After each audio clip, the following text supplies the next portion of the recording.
Hispanicize is the largest annual event for Latino trendsetters and newsmakers in digital content creation, journalism, marketing, entertainment, and tech in USA.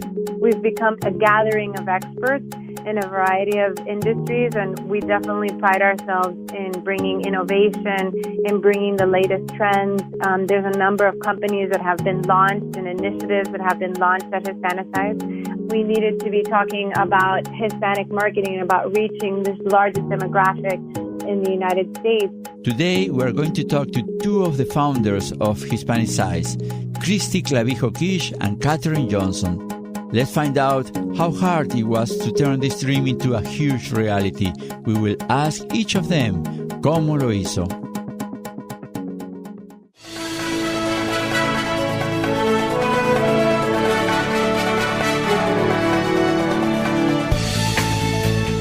Éxito. Success. Hábitos. Habits. ¿Cómo lo hizo? How do they make it? Descubra las costumbres y secretos de los triunfadores. Discover the habits and the secrets of those who have succeeded.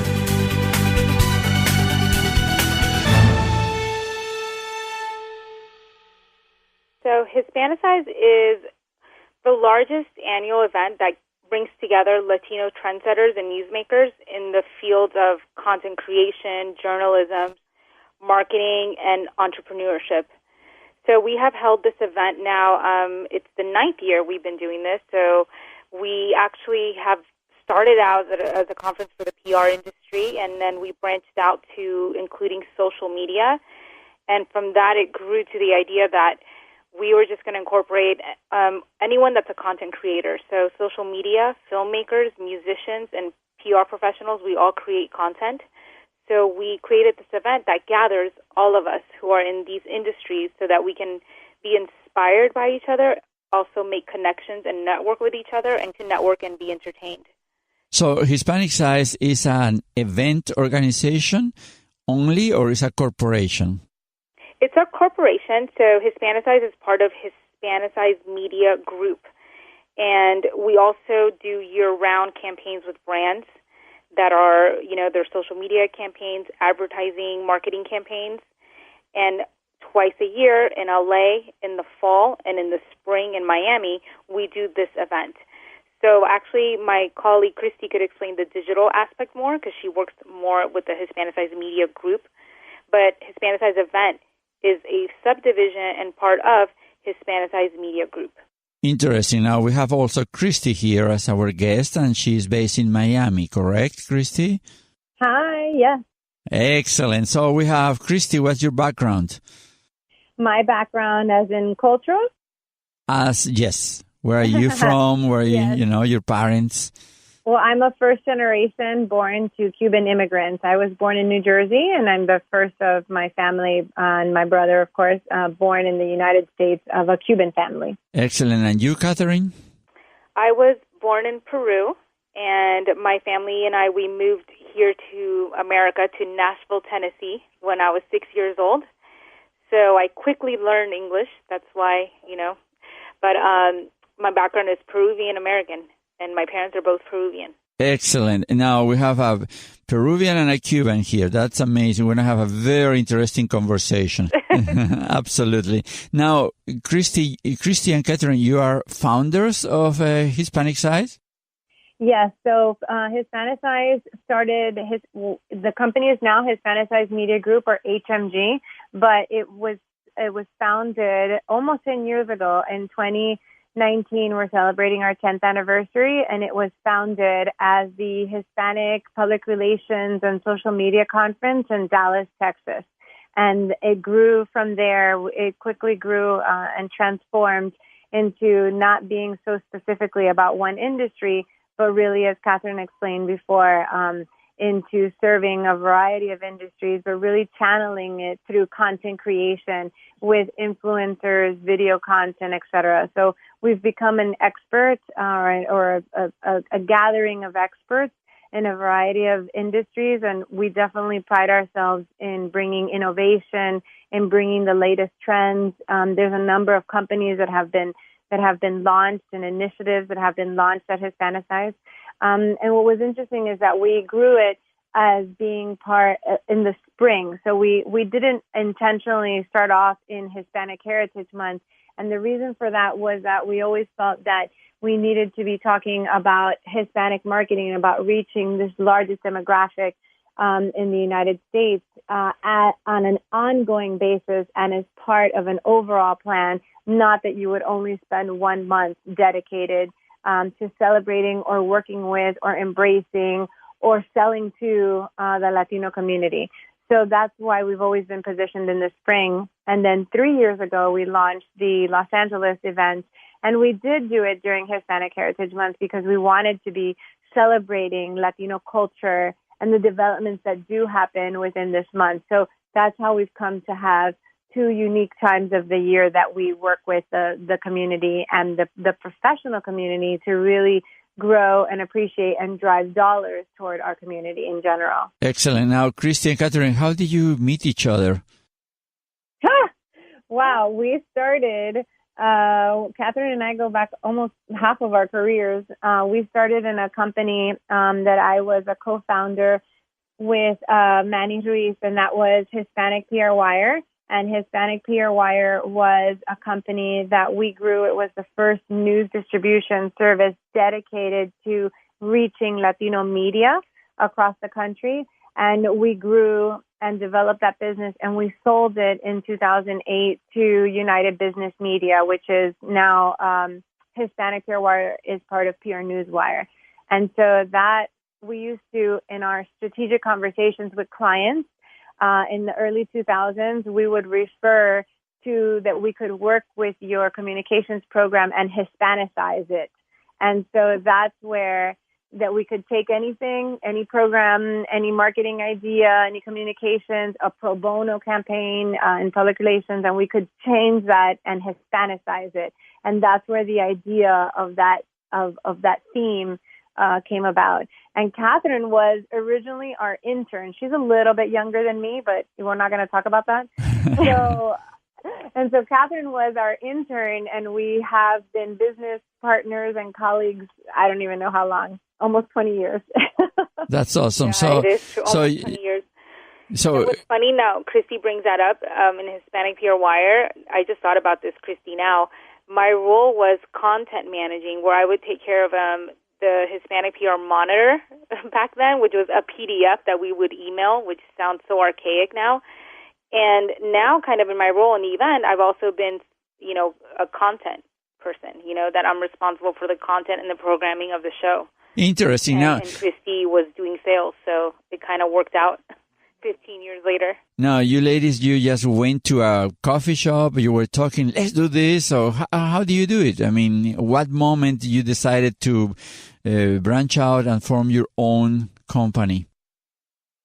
Well, Hispanicize, the foundation is what I was explaining before, the idea behind it. But once we were acquired by United Business Media, our partner, Manny Ruiz, he doesn't do well in corporate settings.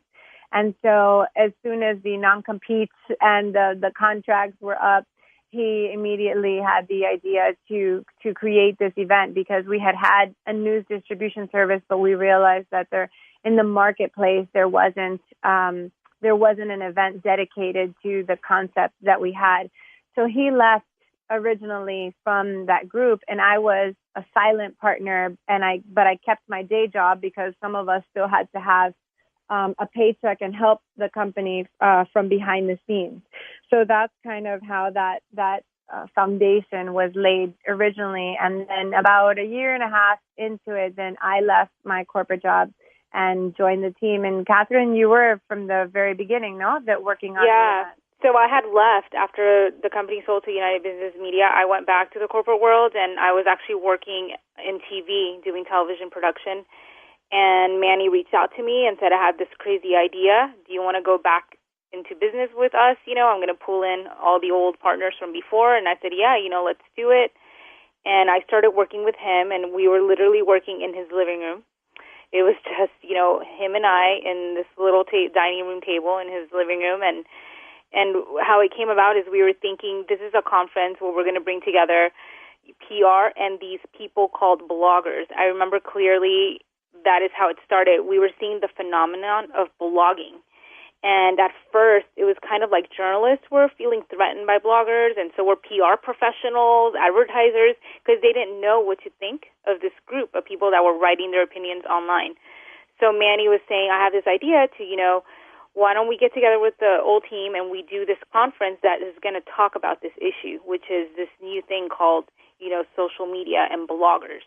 And at first, we even thought it was kind of crazy. We're like, that's a little weird. What are people going to think? And then we just put it out there, and our first event that we put together brought out about 200 people in Dallas, and there was a lot of interest to have this conversation. Now, do you think that you are successful at this point? You achieve your goals, or you still have a lot of road to walk?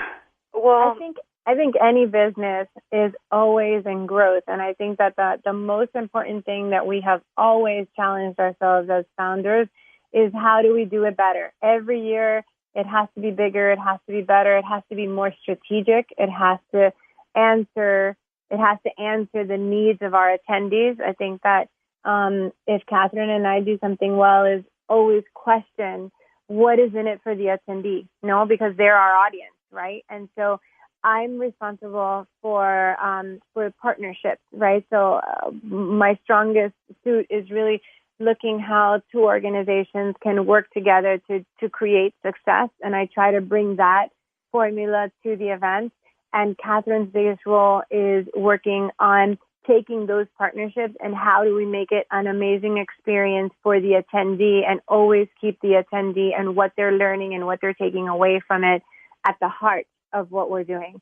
So I think that combination allows us to drive success, but it makes us constantly not sleeping, because we always have to be more strategic, more trendy, and that when we started, there wasn't a lot of competition, and there is more competition now. There's more competition for time. There's more competition for investment, for what our professional is doing. So there's competition from everywhere, and I think that the biggest lesson is always looking at that you can't be comfortable. You can't stay comfortable that you're in the lead of the pack, You always have to be innovating, and you always have to stay ahead of the trends and what's next and how do you serve your audience best, I think is the thing that we really strive to do more of. I don't know if that summarizes it, Kat. Yeah, and you mentioned something that made me think, your original question about do you measure success, how, do you feel you've succeeded? One of the points you said that now there's so much competition, I feel that is a measurement of success, because really when we started, when I say we were pioneers, there was really nothing like our event. There were marketing conferences, public relations conferences, but nothing that brought together these industries to converge. So when we were doing it, everyone was like, wow, what is this? This is a little bit different. And now we see, 9 years later, other events that are branching out and kind of having the same idea that we had. And I kind of see that like imitation is flattery, that saying, that it's kind of like, all right, we inspired other entrepreneurs to take this and build something out of it as well. Because when we started, we were really the only ones. We were being questioned, and then it grew a lot, we had 150 to 200 the first year, and then it just ballooned to like 400, and then we did 800. Like every year it was doubling in size. And the word was just spreading word of mouth, because there was nothing there for Latinos that was bringing together, like I said earlier, not just talking about marketing and panels showing charts and how they were successful and, case studies. We were adding the element of entertainment, of media, of film, of music, So what I always explain to people in Hispanicize, you were a marketing professional, and next to you was sitting a director of music videos. Across from you was like a makeup blogger, and then a mom that writes about diapers and her kids. So you were just in this mix of Latinos, all who are in different industries, but they're converging to have professional networking. So when I attend one of the conventions, the most important benefit is to learn from others, to network. Yes. How could you say I'm going to get a benefit attending one of your events? I would say it's both. It's to grow professionally. So there are workshops where you're going to learn about, entrepreneurs,